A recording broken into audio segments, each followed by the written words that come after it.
Welcome, Ministry Pivot. This is Reverend Russ. Super excited that you decided to join me here again. I don't take it for granted. Shout out to everyone who is watching locally, who is also watching abroad. I've had conversations and super excited about you all who are watching and gaining and understanding that this is your season of opportunity. I have a little bit longer show today because we're talking with some of my friends about a topic that we don't really hear a lot about, and we'll talk about that in a moment. But don't forget that you can go to ministrypivot.com to find out more about Ministry Pivot, to also download articles. Big shout out to Givelify, my ministry partner, and me releasing articles and pushing it through their platforms, as well as we try to make sure that we understand that this is our season of opportunity. And of course, you can also go to ministrypivot.com and be able to hear conversations about what it is that God is doing here on Ministry Pivot, the previous pivots, as well as 5-minute pivots or less that we show on Ministry Pivot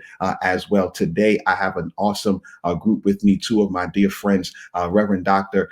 Heber Brown III, and also Reverend soon-to-be Dr. Yvette Blair, as we talk about sabbatical. We don't really hear much about that today, but really talking about season, talking about church burnout. So I'm super excited to talk about that. And this pivot, to be quite honest, took a turn to the left a little bit as we were doing it. But I really believe that God shared some great information through our panelists, through our guests here on Ministry Pivot. Don't forget that you can download the show notes wherever you're watching, wherever you're listening to this. And if you are listening and you're not watching, please don't forget to download the show notes when you stop, after you finish your workout or after you finish your drive into the office. We are super excited to provide these resources. And then these resources in particular for this sabbatical that we're going to be talking about. There are tons of resources. There are books. There are articles. There is information on actual programs for sabbatical. So please don't just gloss over it. Download the show notes even now so that you can have access to that. Looking forward to this conversation. Come on, let's go to my conversation with Pastor Yvette and with Pastor Heber. Pastor Yvette, Pastor Brown, thank you so much for joining me on Ministry Pivot. Super excited to have you on today talking about what we're talking about today. But before we get into talking about sabbaticals, before we get into talking about pivots that you all have recently made, want to have people know a little bit more about you. And so, Pastor Yvette, if you can go first, just share a little bit about your ministry background, ministry experience before pastoring and now in pastoring. And then Pastor Heber, if you can do the same thing when she's done. Yeah, thank you for this opportunity to be here and to share. So I'm here in Dallas, Texas, and I have been in ministry for about 12 years full time. I left corporate America, left from working, being in doing marketing and communications. I did that full time, and just at a certain point knew that God was calling me away from that and to finally answer my calling to go into full-time ministry. So I went to seminary, then became a part of the United Methodist Church system, so that connectional system. And through there, I had the opportunity to serve in various roles. So, served as a young adult pastor, served as a youth pastor, and then through the ordination process, of course, served as an associate pastor, and then finally serving as pastor. So I would say in terms of the pastoral role itself, probably from associate to pastoral role, about 9 of those years out of the 12 years. So a good solid 12 years or so of ministry. Wow, that's awesome. We're going to come back to the United Methodist and the format, because I'm AME and it's a little different. I want to dig into that a little bit. Pastor Brown, my fault. Go ahead, man. Absolutely. I'm a 3rd generation Black Baptist preacher, and as a PK, most of my life has been sent running around churches with red pews. And when I came to myself, our family's home church here in Baltimore is the New Psalmist Baptist Church, and I know Bishop Thomas has been on this program as well, and I've learned so much from him over the years. Yeah. And then my father was called to pastor the Shiloh Baptist Church in Edgemere, Maryland in 1986. So that's where we grew up, and grew up watching my dad in ministry. And I announced my call to ministry and preached my initial sermon in November of 2000. I was a student at the Morgan State University when I preached my initial sermon. And for a number of those years, just stayed there serving under my father as a youth minister and associate minister on staff, and anything that he would want me to do. Volunteer staff, let me say that to be clear. Anything else he needed me to do. And then in 2008, I was called to pastor the Pleasant Hope Baptist Church in Baltimore, a beautiful and wonderful congregation. And it's been my great joy to pastor this church for nearly 14 years. That's awesome. That's awesome. Shameless plug. Pastor Brown and I are college colleagues and super friends, and we did a pivot. I'll put it in the show notes, really talking about the food apartheid that he's been championing, and Pastor Yvette has also been championing. But I'll put that inside the show notes. So again, whether you're watching, you're listening, we want to talk about and want to think through a sabbatical and what does that look like. And I again shout out to my senior pastor, Pastor Matthew Watley. I am not a senior pastor, but I've been in ministry now for several decades, and I have seen and dealt with different pastors. And one of the things that is almost taboo, is not really spoken about, is the sabbatical, well, the Sabbath one, but the sabbatical for sure. And so I had two friends got aligned with Pastor Yvette and Pastor Heber, who had actually have experience with what sabbatical looks like, what sabbatical feels like, and with what we'll share some today, with what some of the results of looking at a sabbatical can be. But I want to open up and really get your reflections, both Pastor Yvette and Pastor Heber, on this article. We talked about it a little bit before the conversation. Y'all know we talked before we went live, the meeting before the meeting. And so we had a conversation, and one of the things that popped up, I was honored a couple months back to be a part of the Barna research, but also the Black Millennial Cafe. Shout out to Dr. Bree and the research that they've done looking at the trends in the Black church. And one of the things that popped up in those trends was that pastors are listed as one of the most important figures in the Black community. And that is great, but there's also a level of tension. There's also a level of, I would assume, angst in that. And so, Pastor Yvette, Pastor Brown, just can you share a little bit about your thoughts on just that statement alone? I know you both have looked at the study, but just your thoughts on how people hold the pastor, not saying they should not, I believe they should, in high regard, but what comes with that? Yeah, I think there's a lot of weight that comes with that. You are right that the pastor should be regarded in that way, the Black pastor in the community. I think because historically that's what we have seen. We have seen the Black pastor step forward, being the leader in so many ways. We have seen the Black pastor be a community pastor.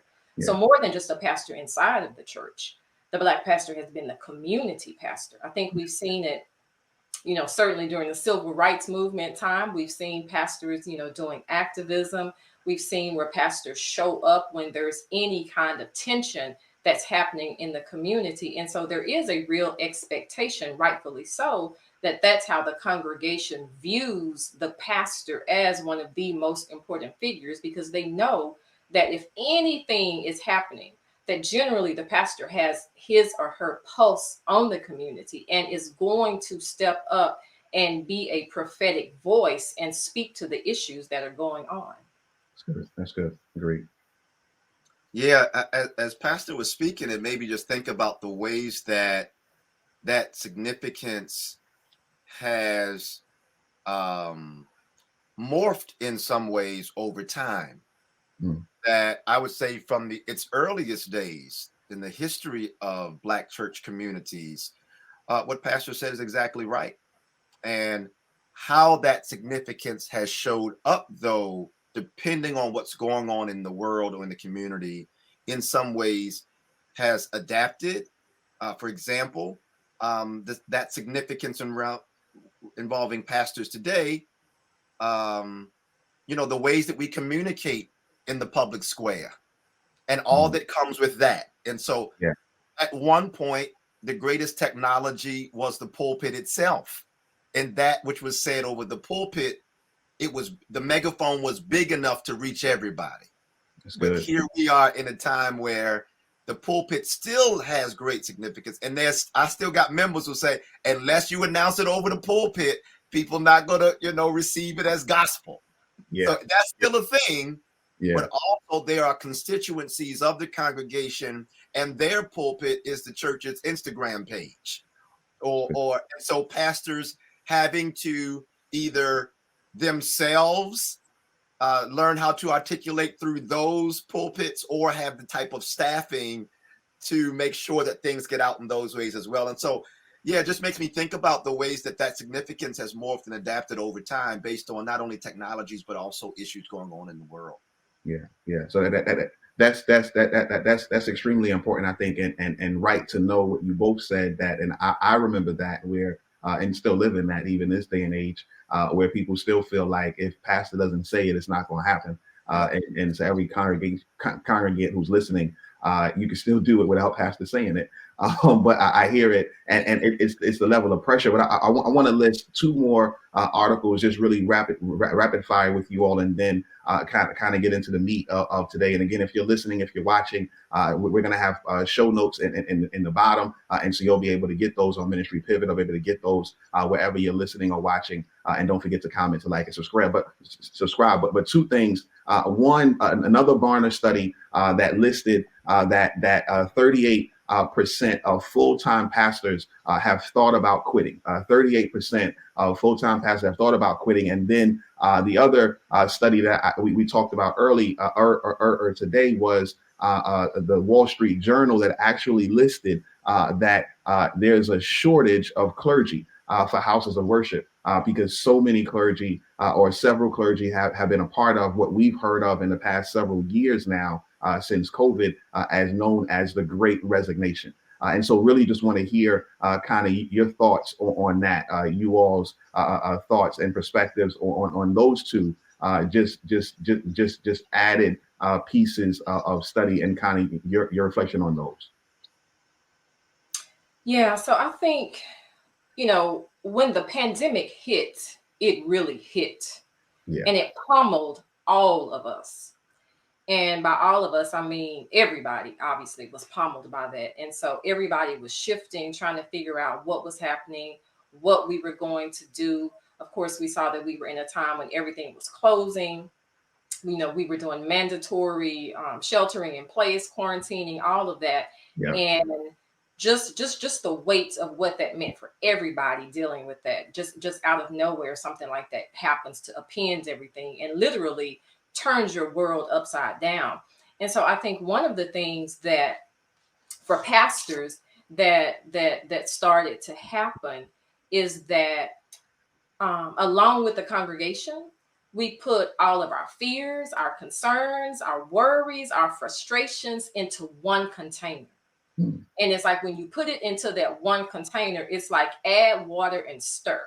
Yeah. And when you add water and stir, in many senses, it felt like that there had to be some prescription of what needed to happen next. And a lot of times the pastor became that prescription of who was going to answer and to say what was going to happen next. Because as you know, the pastor is sort of like, the spiritual doctor.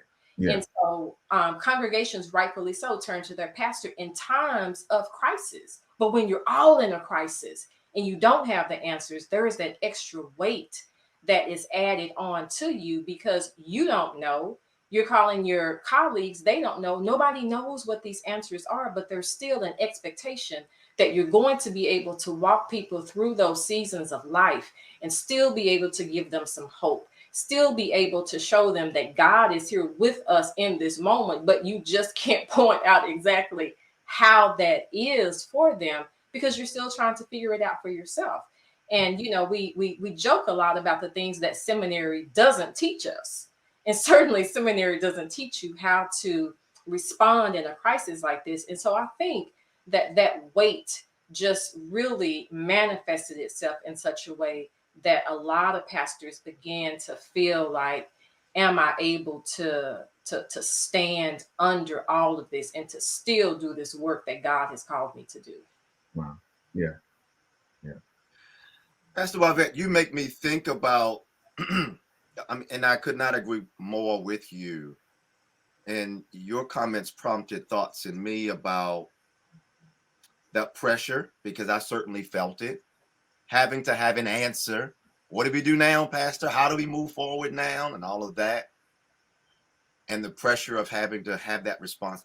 But it makes me think about how things could have been different if we had more of a foundation in our church, or churches more broadly, around embracing the sacredness of mystery and wonder and curiosity. So I guess I'm saying, in what ways is the theological profile that so many of us was reared in and we preach from, of having that certainty and that assurance and that, yes, we, God spoke to me, we're going to do this next. We have vision. Without vision, we perish. We got to have the answer. I wonder if this is a season, or I wonder how things could have been different if, in my ministry context, we had a healthier embrace of curiosity and wonder and mystery, and the ways that would have relieved some of the pressure, because now I don't have to have an answer, because we have the type of congregational community that recognizes that some things we just don't know. I mean, it's there, of course, we'll understand it better by and by. That's there. Yeah. But I just wonder what would happen if we nurtured that a little bit more, and the ways that it would stop that impulse and instinct of, Pastor, you got to know what to say right now, or everything's going to fall apart. So that's a thought that comes to me. But yeah, that weight was real. It is real. It's still ongoing. And I was sharing with friends recently that even as, at least here in Maryland, there's some promising trajectory with respect to the pandemic right now, and things are beginning to open up as a result. I think the emotional ripple effect we're just beginning to really feel in greater earnest. And personally, and in our congregations, that mental health element of ministry, I think, has to increase rapidly right now. Right. Yeah. For the clergy and for congregation members, because we are not equipped, speaking of what we didn't learn and what we are not trained or certified to do. As pastors, we are not equipped to provide the substantive, deep mental health support that our members need. We can be an emergency responder in an urgent situation, but we have to quickly pass the baton somewhere. And my concern is that many churches don't have the infrastructure in place or references to make that quick handoff in with people's mental health needs. Yeah, I think that's great. I think that's a great moment for us to pivot into talking about what does the sabbatical look like? What does a sabbatical feel like? You all both have sabbatical stories. In full disclosure, I had conversations with Pastor Brown, and I shared them with Pastor Yvette, and then I found that they both had taken a sabbatical. It's pivoted since then, and you will hear more about that now. But I really want to hear from you all, just because for me, again, shout out to my pastor, Pastor Watley, and before Pastor Watley, Pastor Lee P. Washington was over Reed Temple. Now we're Kingdom Fellowship. But I remember them taking these moments. I remember them taking these breaks and then kind of pull them together. But I know it to be important, and I know it to be significant. But if you can share just you all from your perspective, anyone can go first. Just your experience with taking a sabbatical, taking some time off, taking some time away. And there's a couple of resources that we'll also share for those who are watching, listening, that may want to take advantage. Yeah, so I'll go first with that. To give you and the audience a sense about my context here in Dallas, I actually started at the church right before the pandemic hit. So imagine being new in a position and starting. So my official start date was February 2020. Wow. Right. 4 good weeks. Yeah, like 4 good weeks, maybe 3. Yes. Exactly. Now, I had some familiarity already with the church, because off and on, over the last probably 10 years or so, I'd been in relationship with them, had been a guest preacher there. So I wasn't brand new to the church, but I was brand new to that position in the church. Yeah. Yeah. So coming in February and being in that role, also being the first woman to serve as senior pastor of the church. Wow. So Wow. just in what all of that means, separate from the pandemic itself, right? I Yeah. think I think we have to. I think it's worth noting that because there was an adjustment for the church, just like it was an adjustment for me, because I think I was their fifth pastor, that they had ever had. And so stepping into that role as the first woman senior pastor, number one, was something of its own. Mm-hmm. But to come into the church literally right before the pandemic starts and just what that means. Secondly, it helps to understand that this particular congregation is primarily boomers and part of the builders generation. So there were not many, Gen X, Gen Y, Gen Z didn't really have that. So by that I mean the bulk of the congregation was minimum 65, 70 and older. Wow. So when the pandemic hit, there was this immediate sense of what are we going to do? There was no digital presence for this particular church. So they had never done Facebook, had never any of that. Everything was internal just on Sunday mornings. And so just what that looks like and trying to make that immediate shift. Thankfully, I had the experience of having been a part of church plant and where we did everything on live stream on Facebook. So I already knew that. And I thought, okay, God never wastes an experience. Yeah. So here's something that I know that I can step up and do because we didn't have anybody to step in and to do that. And so I became the person who on Sunday mornings, in addition to preaching from home, mind you, because we had gone into a shutdown, was also running the Facebook setup, doing all of that. And then at a certain point, my husband started helping me with that. But when the pandemic wasn't letting up, you then had to, understand that for older people, the concern was even greater. It was, what are we going to do? You had to deal with people who were going through, illnesses that were compounded during this time because they couldn't get out and go to the doctors and, a number of things.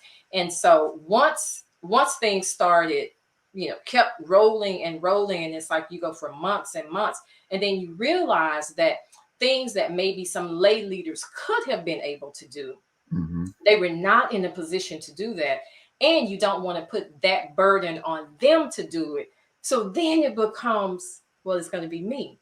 Wow. So it's once I went back into the sanctuary, I want y'all to picture this: a laptop in front of you, you're doing Facebook, you're trying to engage with the people on Facebook. You're also trying to engage with the people who do the dial in so that they can listen to, and there's nobody else to navigate that for you. So you are literally preaching and running everything, yourself. And that takes a lot out of you. That's a lot. And I don't know if people understand what that is like and what that takes away from you in the preaching moment, what that takes away from you in trying to clearly hear from God in that moment and to feel the presence of the Holy Spirit, because obviously the Spirit is still speaking to you as you're preaching, and just everything in that whole shift. And so for me, here's one of the key things. There's congregational care that you're still trying to provide. But then there's also pastoral care. And I think we have to talk about the inverse of pastoral care, of what does it look like for a congregation to be able to give care to the pastor. That's good. And to stop and think, if I'm going through this as a lay leader and have these own fears and uncertainties, you can only imagine what the pastor must be going through. And they are trying to respond to any number of people, be it, 30 people, 40 people, 50 people that you're trying to keep up with and make phone calls to and find out how they are doing. Those are the kinds of conversations that I don't think, that we've been having. And I don't think those are the kinds of things that people from the flip side will understand and look at. Wow. That's a lot. Pastor Brown. I'm gonna come back, Pastor Yvette, but that you the context of it is so much, right? And the 65 and older, the running the pieces, being new. So operationally, right, for me, like my role is operations. So I get the pleasure of helping the person. I don't have to be, but I can't imagine if there wasn't, if I just, because when you just start, you can't really make a whole lot of changes. You don't have a lot of people, like it's just you. So it's not the expectation that you came in with a team of people that can do it. Like it is just you. And then the Lord sends the third week in March, which none of us will ever forget. So yeah, that's wild. That is absolutely wild. I'm done. Pastor Brown, I can't. I don't know. Yeah, I'm done too. Thank you for a great invitation. I appreciate it.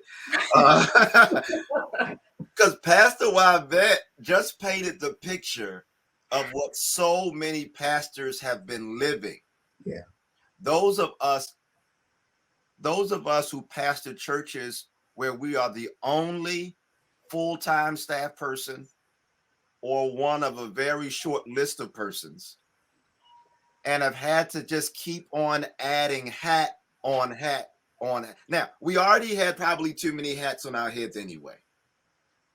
But this March 2020 added hats that, and Pastor Yvette, I love how you really painted that picture there, because initially the idea was, okay, we're gonna do this for a hot minute, and then we're gonna be done with this and we get back to normal. but as it kept going, the strength of the burden bearers started failing. Yeah. So even the persons I would have called in for stuff, they're now not available, or I know what they're going through in their lives. And as you said, Pastor, I don't want to invite them to come on, take some more stuff. And so let me just keep on putting it on. And I mean, I think just you beautifully painted the picture of what has been the reality of so many pastors. And I love your inverse of pastoral care, because very frankly, and this is not shade, this is not being petty, not at all, I don't think many churches know how to care for their pastors. Wow. Or have developed the appetite to even want to learn how to care for a pastor. Wow. And so I pray that people heard you, Pastor Yvette, loud and clear. And I pray that congregations hear this. And matter of fact, pastors who are watching, send this show to your deacons, stewards, trustees, and leaders. Yeah. Because sometimes it's an ignorance that has no malice, but still has impact. Yeah. Because congregations are not making the time to say, now, wait a minute. For a good 24 months, this pastor has been bending over backwards to ensure that we were supported, that we were, lifted up, prayed for, etc. And we've watched the world celebrate the heroes and first responders in every other sector of society. That's good. We've cheered on those at the hospital. We've cheered on those public servants. We've cheered them on and we've clapped. You see big balloons and signs out front, different businesses. But what about the spiritual first responders and your pastors? How have we made sure that they not only know that they're appreciated, but how have we reconfigured or pivoted in our churches to support the marathon of what this experience has been for pastors and religious leaders in our denominations and congregations? That is a conversation that I think many, if not most churches need to be having right now, so that pastoral care in that inverse orientation is prioritized in your ministry. Yeah, I totally agree, and I think that's an awesome segue, or of course it's pivot. So awesome pivot for us to go into the Sabbath, right? I mean the not the Sabbath, the sabbatical, right? And there's a shout out to Reverend Dr. Nicole Massey Martin over at the American Bible Society. Super excited about what they're doing, and she sent me a couple of links. One is of this Duke program, Duke Divinity Reflective Leadership Grant. Again, I'm gonna put all of the notes inside the show notes. But what this grant allows for is it allows for not just pastors, it allows for lay leaders, people like myself, people like others who aren't senior pastors. But it allows for us to take some time, if you started a ministry, if you are a part of a new church, or I like this last one, if you're taking care of a family member. It allows for you for some time, for some grant money, to take a break, to stop, and allow for the church to handle itself, and obviously have to hire somebody else to do your part. But it allows for you to be able to take a break. And I think that for me, the sabbatical, it could be and can be a key piece in dealing with this weight. And so I really would love to hear Pastor Brown and Pastor Yvette, really love to hear you all's thoughts and pivots. I know it's coming on sabbatical, and what what one does it look like. There's some resources that you both have I want you to share, but also what does it feel like? I think that's something that is key, I think, for this conversation. Yeah, Pastor Brown, you want to go first on this one? Sure. Yeah. I think, I came up in a context in ministry where I saw pastors pastor until the Lord called them home. And I rarely, if ever, saw them take a break akin to a sabbatical. Now, I've seen pastors take vacation. August, a vacation month. I think it's in the Bible somewhere that Black pastors take vacation in August. So I've seen that all my life. But I've learned that there are important distinctions between a vacation and a sabbatical. Okay. And so I'm not seeing the sabbatical as much in the Black Baptist tradition as much as I've seen it in other denominations to see it practiced there. But yet, in terms of a sabbatical, I have to say there's a particular family tree that I have to point to on this issue in my life. Okay. I have to point to Dr. Frank Thomas. And Dr. Frank Thomas was my father's advisor at United during his DMin program. And Dr. Thomas took a sabbatical and started teaching about sabbaticals upon his return, started writing about the sabbatical. And his leadership influenced my father to also take a sabbatical. And I was privileged to help my dad to get funding to take a sabbatical. We got it through the Lilly Endowment Clergy Renewal Program, that a lot of our white counterparts have been receiving funds and support for their sabbaticals for years.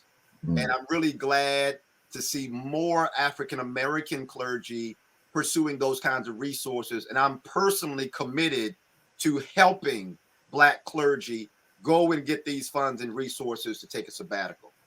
But I helped my dad. I helped to organize and write my dad's paperwork, not so much even out of the commitment as an associate minister, but as the oldest son, who's I've seen the weight of this on my dad over the years.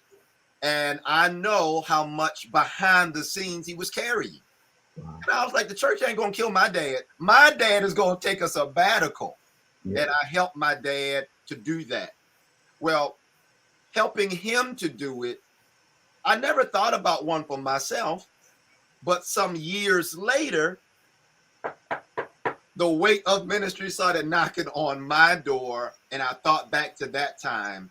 And I applied myself to take a sabbatical. I applied for the Clergy Renewal Program from the Lilly Endowment. And in fact, they're accepting applications right now. And I know it's going to be in the show notes. Yes. But they're accepting applications right now.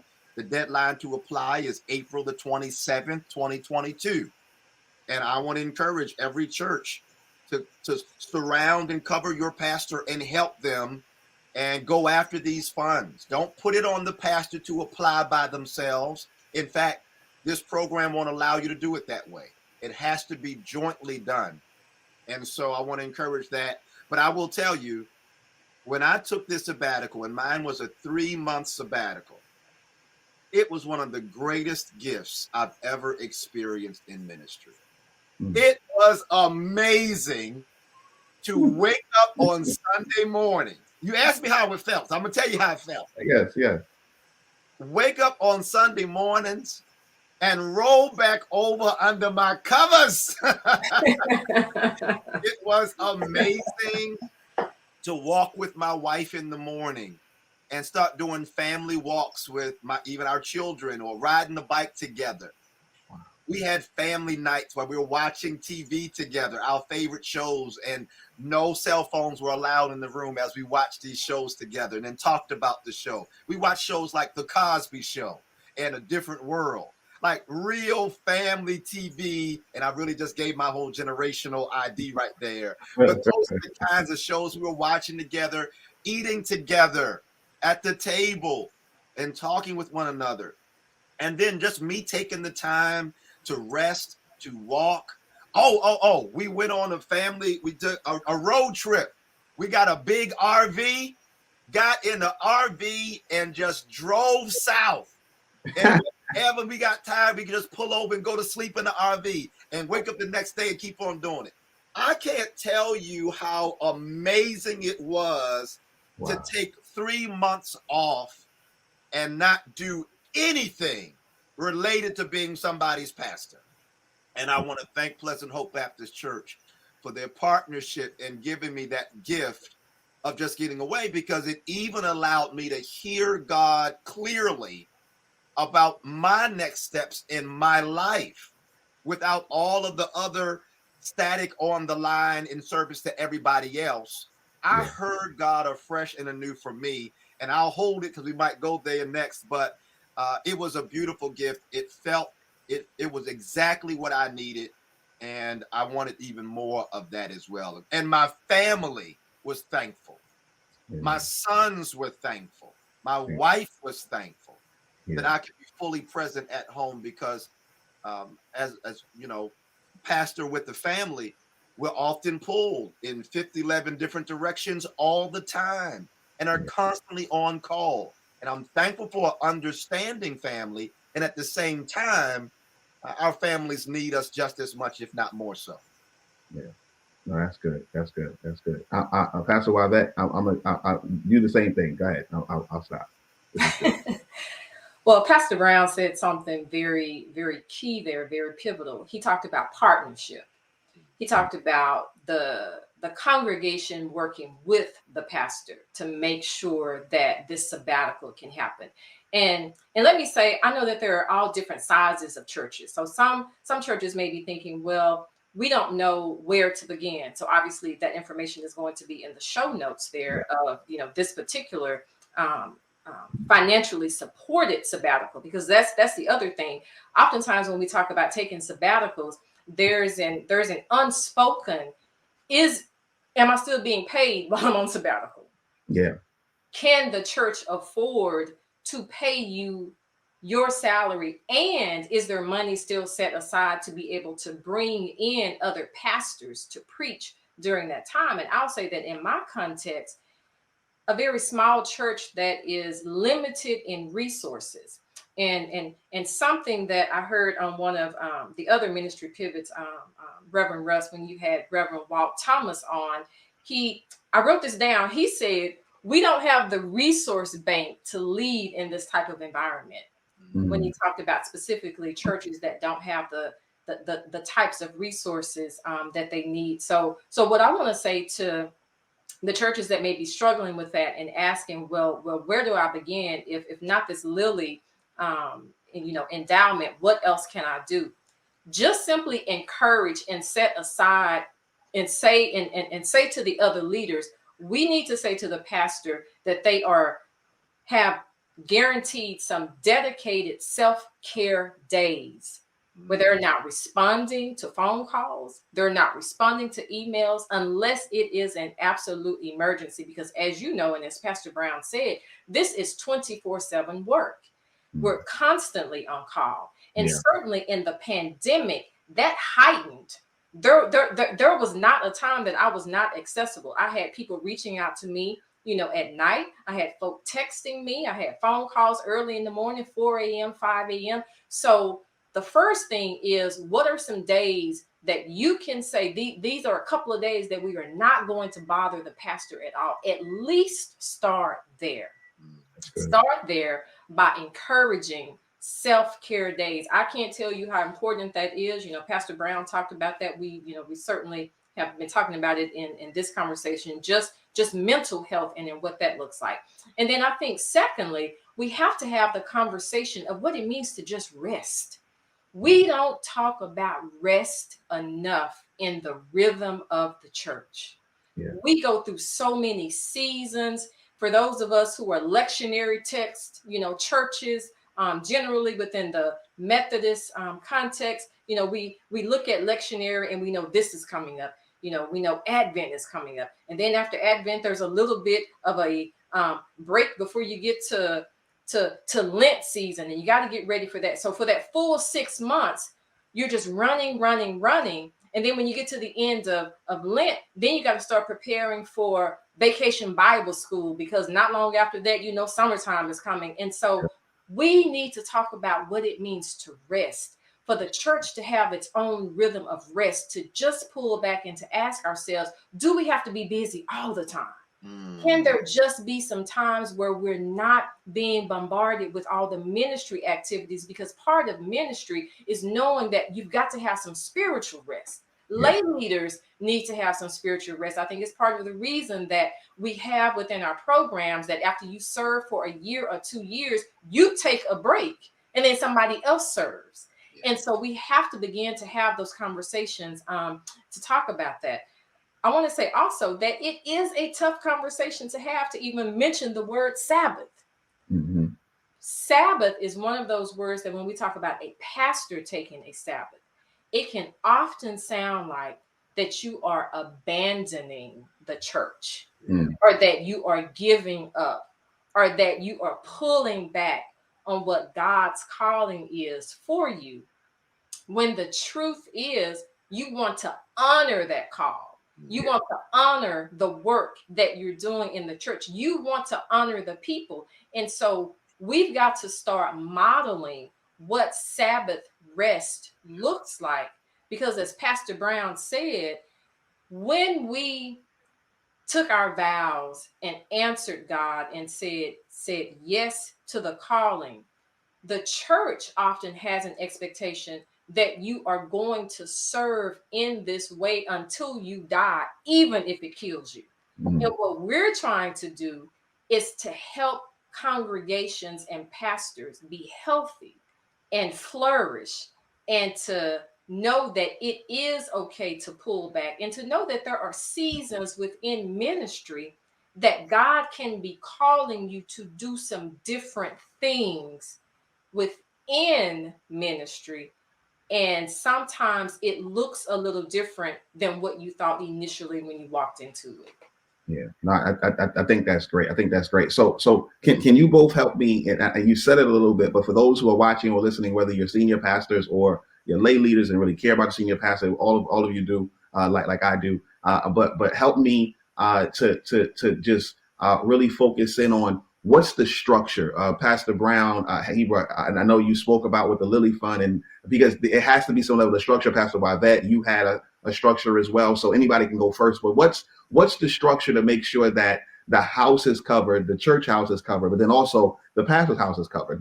How does that look? Is that a conversation? Is who plans that out? I know you talked about kind of setting aside funds for it to happen. So if you all can share about that, because I feel like that's the one piece that for many of us, I know I personally don't know what that structure looks like, because we all know one thing, that Sunday is going to keep coming.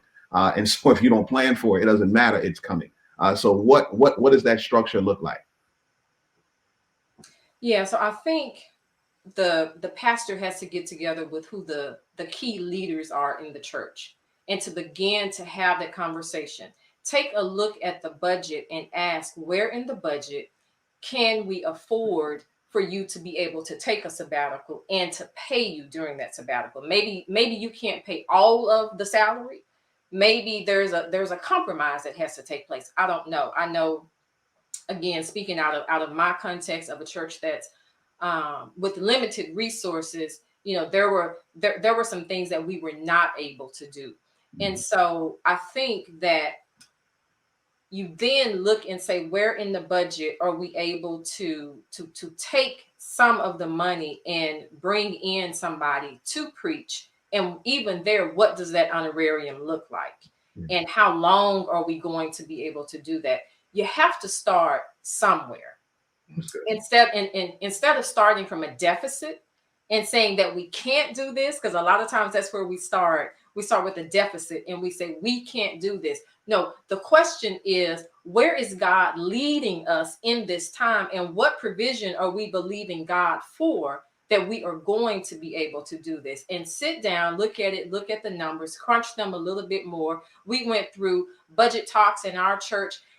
I'll say I took a hit in my salary because I cared more about how we were going to be able to sustain the church overall beyond just what it was that I needed. So I'll say that I took a hit there, and I'm okay with having had to take that hit, because in the long run you want to be able to make sure that the church is still able to maintain and do the things that the church needs to do. And then you bring in the rest of the congregation to have that conversation, to help them to understand, here's what we're doing to show our appreciation, our concern, as as we've talked about, being on the spiritual front line.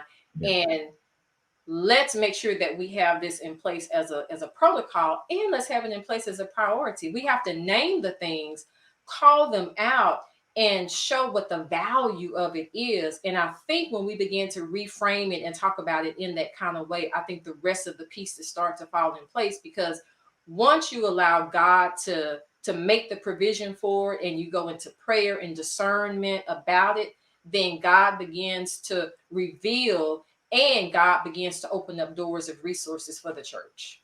That's great. That's great. That's great. Pastor Heber.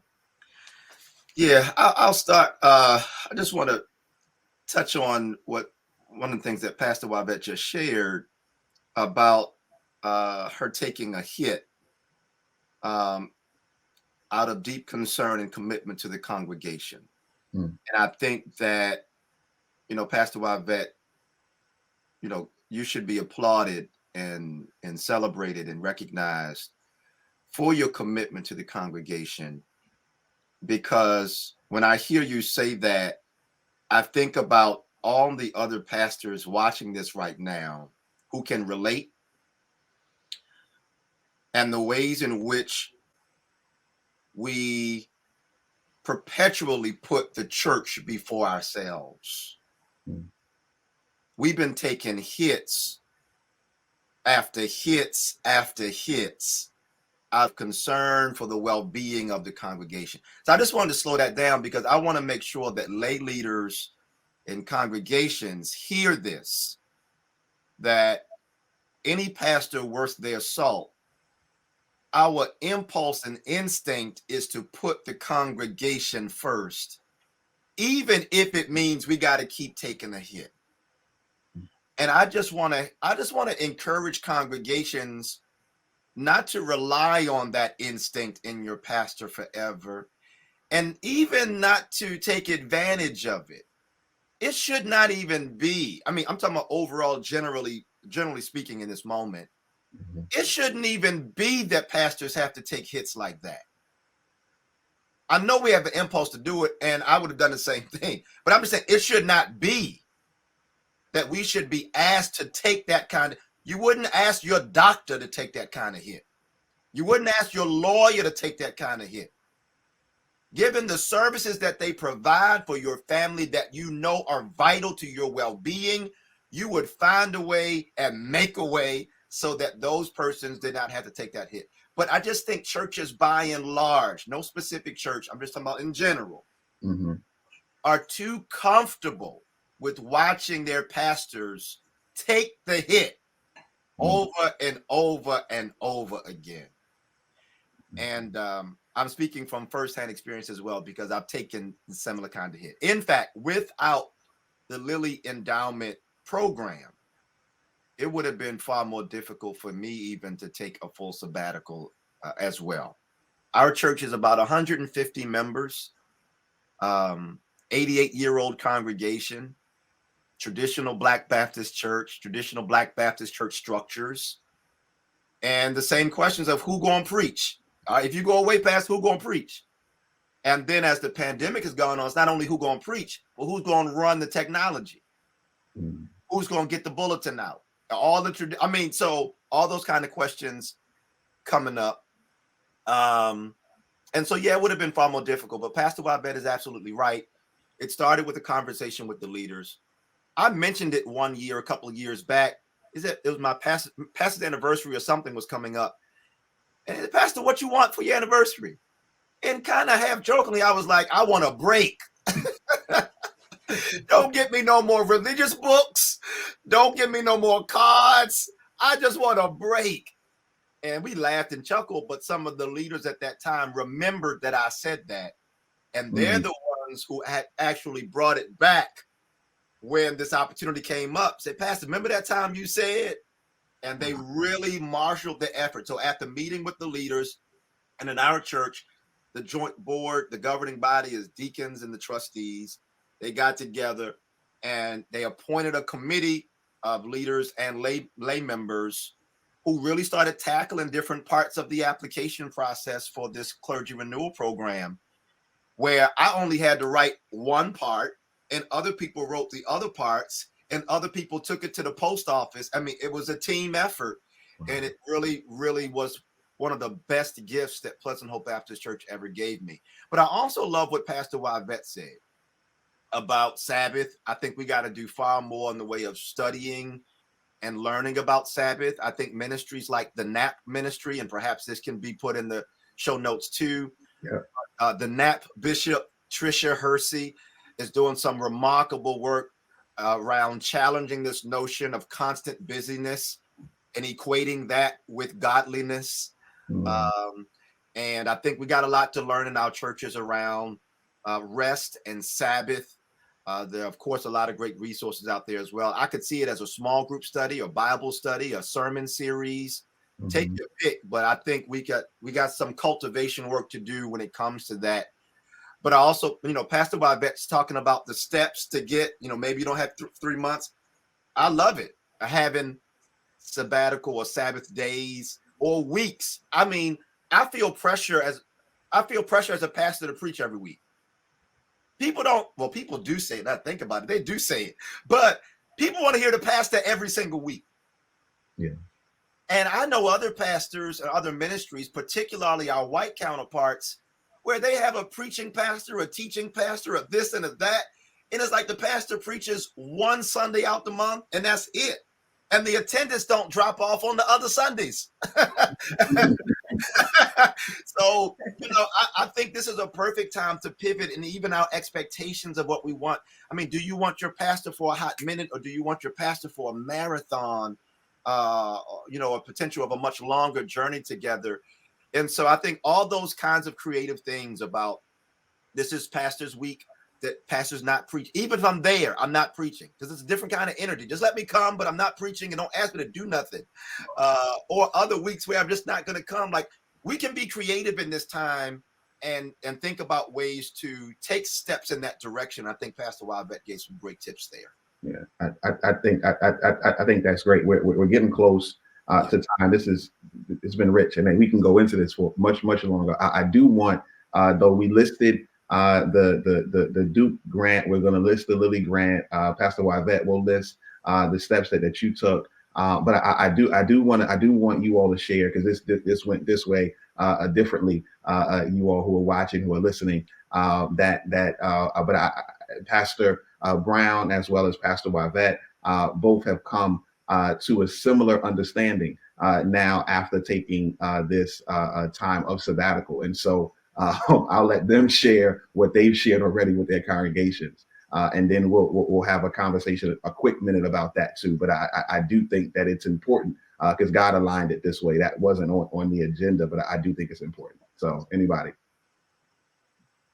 Okay, I'll go first. So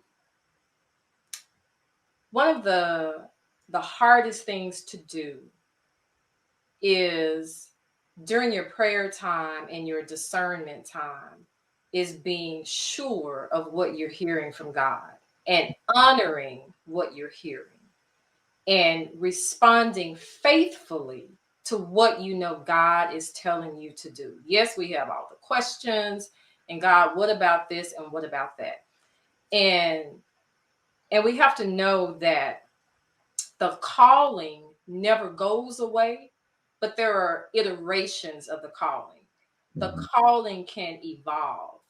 And so for me, in my context, the difficult conversation that I had to have with my church is that after taking some time off, is that God was calling me into a new season that meant no longer remaining in that position of being pastor of the church. And so that came to me very clear, and that was a hard conversation. That was a hard conversation to have. I actually said to my team, which is like the staff pastor parish relations team, that I had hit burnout. That I just felt like I was not stewarding myself well in a way that I knew that the church needed for us to continue to be able to function and to do the work that God was calling the church to do in this season. Yeah. And so, thankfully, by this point, I had a colleague who was coming over on Sundays and volunteering time. Because again, limited resources. And so trying to find somebody and paying them was just difficult and just a challenge. And I know there are a lot of churches that are experiencing that. And so I did not leave the church unattended, if you will, because that colleague has now stepped in. She's not considered pastor yet, but is considered, if you will, pulpit supply, or the worship leader, if you will, on Sunday mornings. And so that's certainly not the hope, that most of us have, is that we're going to be called out of something. But here's what I know: anytime God calls you to something else, then God is calling you away from something, and we Yeah. have to honor that. And so for me, what that looks like is that God is calling me to do more of writing. Writing is a part of my ministry. Writing is a part of the work, that God calls me to do. Like Pastor Brown, I'm actively engaged in food justice and am really a community pastor in that sense. So my pastoring is no longer inside of the church. It's no longer from that pulpit, but the community itself has become the pulpit as we began to talk about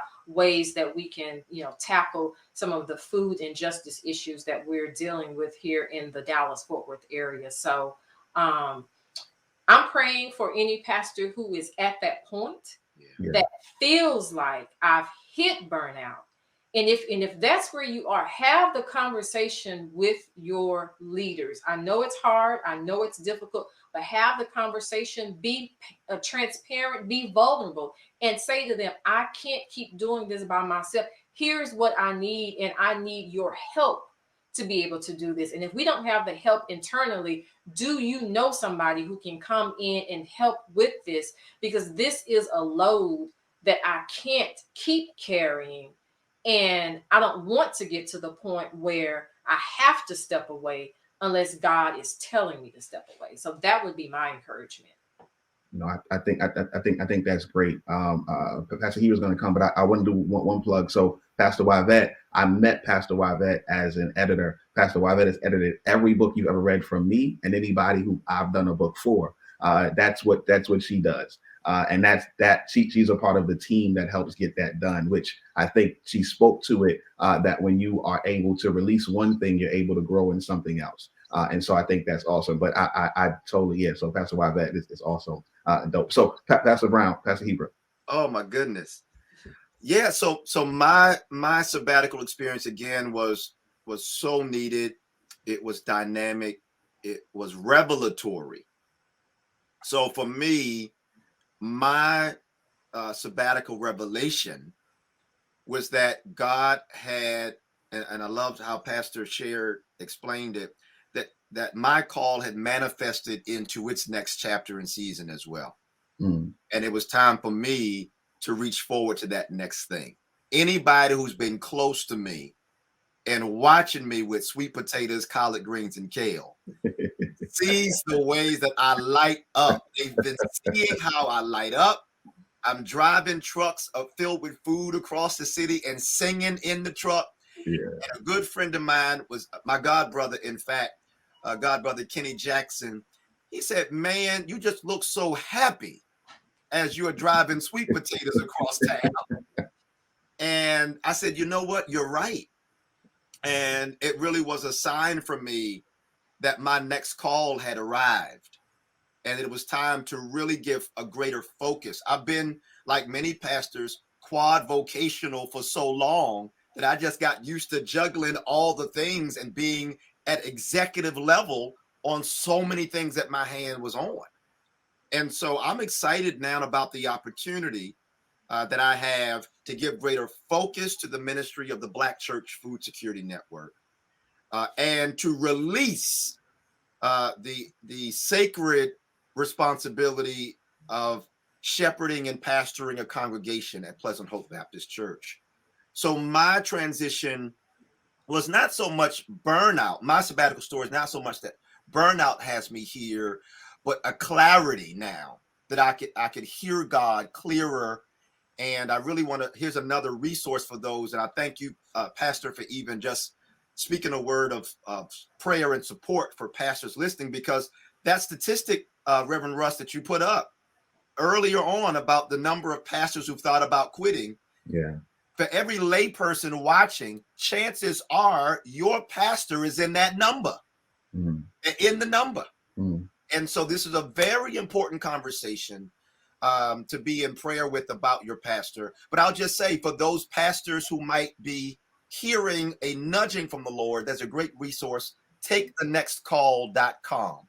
Takethenextcall.com. A good sister, attorney, Rika Cole, leads that effort. But that's what I'll be doing and moving forward with the Black Church Food Security Network. So later this year, I'll be transitioning out of my role as a pastor and full-time into the Black Church Food Security Network.